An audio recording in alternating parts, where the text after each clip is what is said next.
चलिए, जितने भी स्टूडेंट हैं, जो बिल्कुल इंटरव्यू के लिए जा रहे हैं, अभी कट ऑफ आया नहीं है, तो बिल्कुल आप लोग टेंशन मत लीजिए, आता रहेगा अपने हिसाब से। मैं अभी आप लोगों को करंट के कुछ 3 टॉपिक बता रहा हूँ, जिसको आपको इंटरव्यू के लिए बिल्कुल प्रिपेयर करके रखना है। और इन 3 टॉपिक को आपको बिल्कुल छोड़ना नहीं है। वैसे अभी टाइम है, अभी और भी टॉपिक आपको मिलेंगे, पर ये 3 टॉपिक को आपको as a political science student आपको बिल्कुल इन्हें तैयार करके रखना पड़ेगा, ठीक है? अभी हाल ही में आप लोगों ने देखा है बांग्लादेश में तख्ता पलट हुआ है, ठीक है? तख्ता पलट क्यों होता है, उसके कारण क्या हैं, गवर्नमेंट कैसा फ़ैसला लेती है जो तख्ता पलट का चांस बन जाता है, ठीक है? और आपको स्टेबिलिटी ऑफ डेमोक्रेसी देखना है। इंडिया में कभी तख्ता पलट हुआ नहीं है, यहाँ पे डेमोक्रेसी है, बहुत भी डेमोक्रेटिक कंट्री और भी है देश में, जहाँ तख्ता पलट उतना देखने को नहीं मिलता। पर ऐसे बहुत सारे छोटे देश हैं जो अपने आप को डेमोक्रेटिक कंट्री बताते हैं, फिर भी वहाँ तख्ता पलट होता है, तो इसे आपको थोड़ा देखना है, ठीक है? दूसरा, तख्ता पलट और हमारे जो पड़ोसी देश हैं, जैसे कि म्यांमार हो गया, बांग्लादेश हो गया, पाकिस्तान हो गया, अफ़गानिस्तान हो गया, यहाँ पे बहुत तख्ता पलट हुए हैं, ठीक है? आप हिस्ट्री इनका देख सकते हैं, तो आपको इनको थोड़ा-सा स्टडी करना है कि यहाँ पे तख्ता पलट के कारण क्या हैं? क्या तख्ता पलट के पीछे का कारण मतलब लोगों की समस्या है, भ्रष्टाचार है, बेरोज़गारी है या रिलीजन है? क्योंकि रिलीजन भी एक बहुत बड़ा मतलब फैक्ट हो जाता है, ठीक है? तो ये आपको थोड़ा-सा देखना है। उसके बाद दूसरा एक लेटेस्ट टॉपिक है, अभी हाल-फिलहाल का, यूपीएससी में लेटरल एंट्री, ठीक है?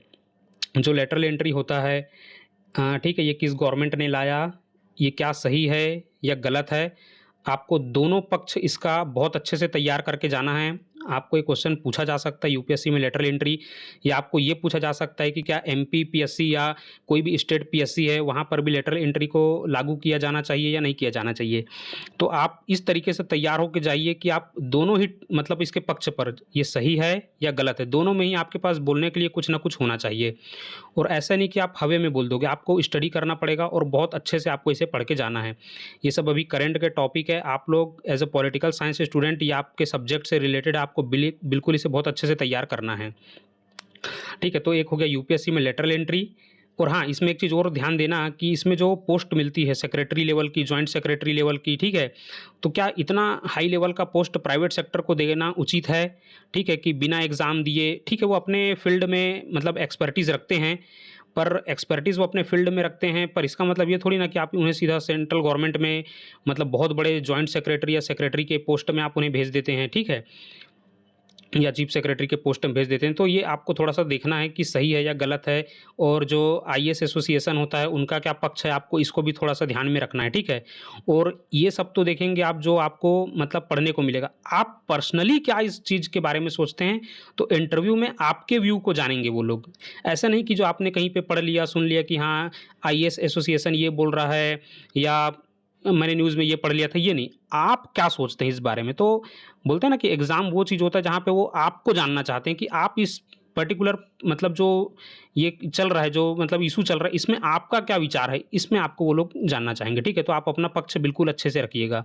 अगला एक टॉपिक है, देश में हो रहे हैं अभी जो रेप व मर्डर केस जो चल रहे हैं ना, कि अभी हाल ही में आपने देखा कलकत्ता में ये जो महिला ट्रेनी डॉक्टर थी जिसके साथ रेप हो गया, मर्डर हो गया, ठीक है?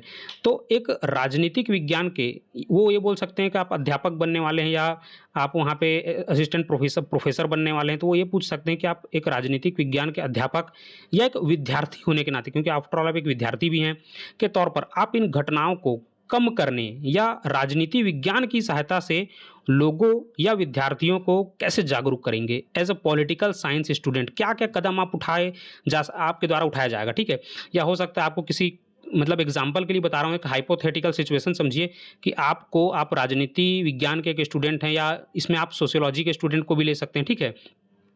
हिस्ट्री के स्टूडेंट भी हो सकते हैं, ठीक है? तो आपको ऐसा एक कमेटी का आपको एक सदस्य बना दिया गया, तो आपको उसमें अपने कुछ एजेंडाज़ को रखने की, आप एक पॉलिटिकल साइंस इसमें क्या योगदान दे सकता है, ठीक है?